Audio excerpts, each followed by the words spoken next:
start. Thank you for inviting me, Lars. I hope you guys find this useful. I won't talk about what I would have liked to have done because I can't do anything about that, but I apologize if there's more I would like to do. So today I thought I would just kind of show you some of my work, field some questions, and give you an idea of how I approach the subject of painting. And I guess if there's one school of thought that I ascribe to, is like I really believe that simplicity, things should be made simple, and that for me that applies to all walks of life. Whatever the subject is, whether it's physics, chemistry, medicine, or painting, if you can't explain it or demonstrate it in a simple way, then you really don't understand it. Because this should be fun, pleasurable, and so that's how I approached it. When it comes to painting, I didn't read about it or try to understand how people did it or how more well-known painters did it. I just went and bought some paints and started painting, and that goes back to building models and whatnot.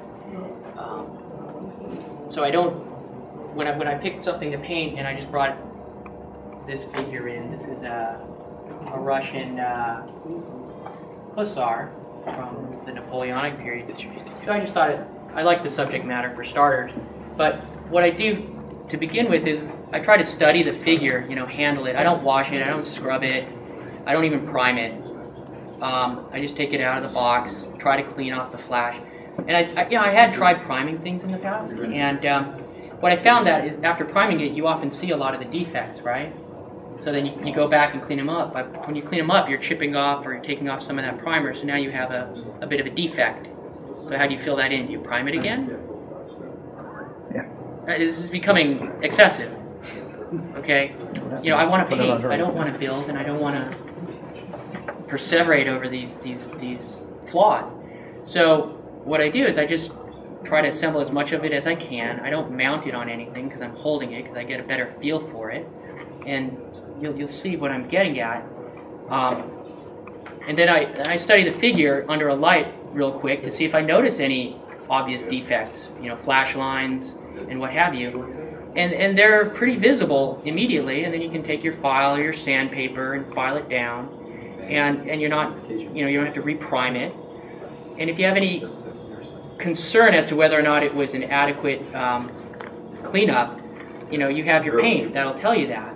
And that's also one of the beauties I've found. That wasn't my intention, but I found that by not priming, it's easier to work with the paint. When it's primed, the paint bites, right? It's hard to get off. What do you do? Scrub it, and it's a production. So, if I had filed like this guy's sleeve, okay, so I'll just take any color, I don't care. Water it down real quick, and I'll brush it across it real quick. And, it goes into the recesses and whatnot, but you'll also see if there's a flash line there or something else, and then you can just wipe it off, wash it off, because there's no primer, right? You just rub it off and you're done, you move on. People bring up faces all the time. Well, depending on the sculpture, you'll get different results. And this guy, he has a visor on, so it's covering a lot of his face, yet you still want to paint it, and, these mags are pretty good for that, so you can see what's going on.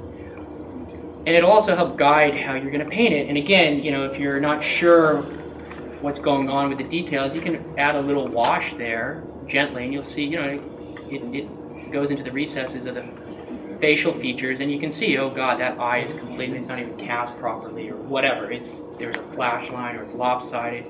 Okay, so then you got your work cut out for you. And then you just wash it off. Now, if you wanted to fix it, what I usually use are just Aves. I think Dave Whitford turned me onto that, and I lost the lids.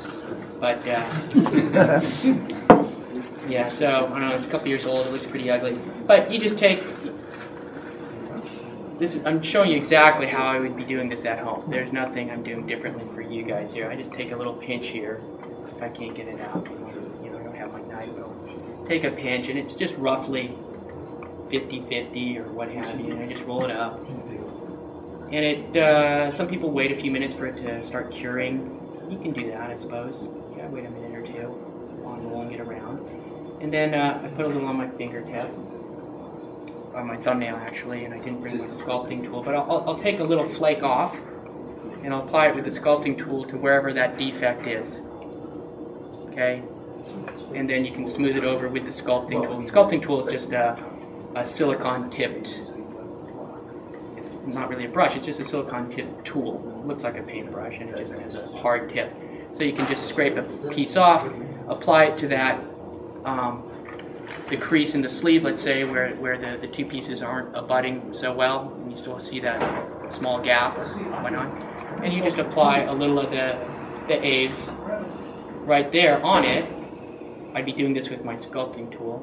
And then I just blend it, and it's actually somewhat water soluble.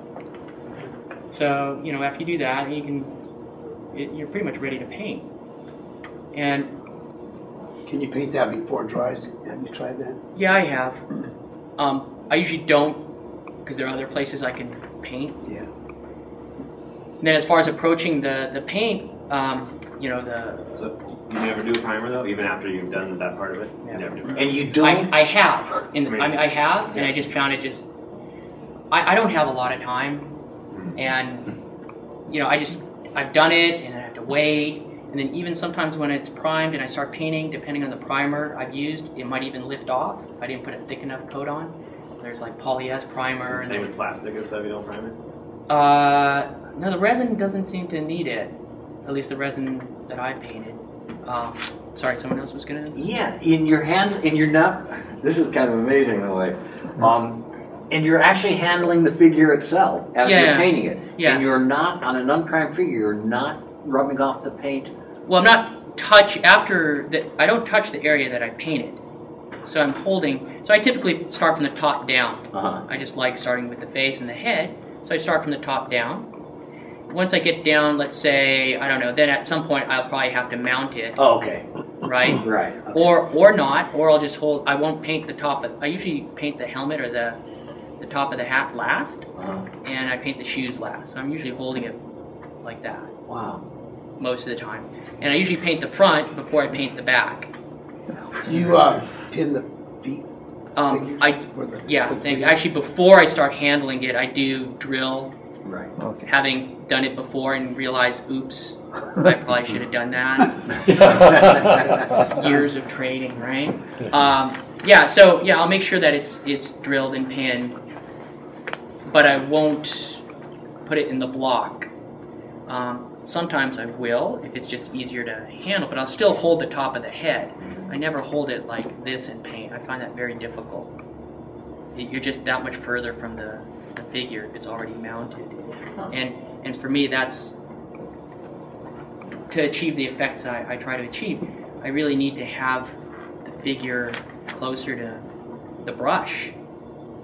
I guess the hand holding the brush. I mean, you can see the distances, millimeters or centimeters. Whereas here, yeah, I guess it is, but look how much further my hand is from the figure. A couple inches, right? And you're just increasing the likelihood of frustration. And part of painting is keeping the figure stationary. So I see people mounting it, and you have these big, maniacal apparati, some sort of surgical suite. And you want the figure to be stationary, and so you got to have a table where you lean your arm, or even your hand. If your hands are leaning against the table, nothing's moving. And if you put your hand against the other hand, the hand holding the brush, the hand holding the figure, even less is moving. Or if anything moves, they're moving in unison, right? And so then you have a completely stationary, and then when you touch the figure with your hand, there's even less moving for me, and it's just easier. So I literally put my hand on the figure, and I'm painting. And if you guys come around, you'll see what I'm talking about, and I want you guys to come around at some point to look through this Optivisor, and you can see, it also helps guide how you're going to paint, because you can see how the shadows are cast depending on the direction of light you're trying to convey. So, go ahead and hold it and look under the light and find your depth perception, sit down, and then hold the brush and hold the figure at a hold the two together, and you'll see. It just becomes more comfortable. I don't know if that makes any sense. And then if you, go ahead. But tilt the figure around. You see how the light casts a shadow. So this light is coming from above. Actually, it's not coming at the direction that you're looking at. So let's say you tilted it like that. Well, you can tell where the shadows are falling, but you're probably going to be painting it like this. So it gives you an idea of where the lights and darks are. And so you study it, and it lends to painting because you're playing with the light, and you can recognize the highlights and shadows before you've even started.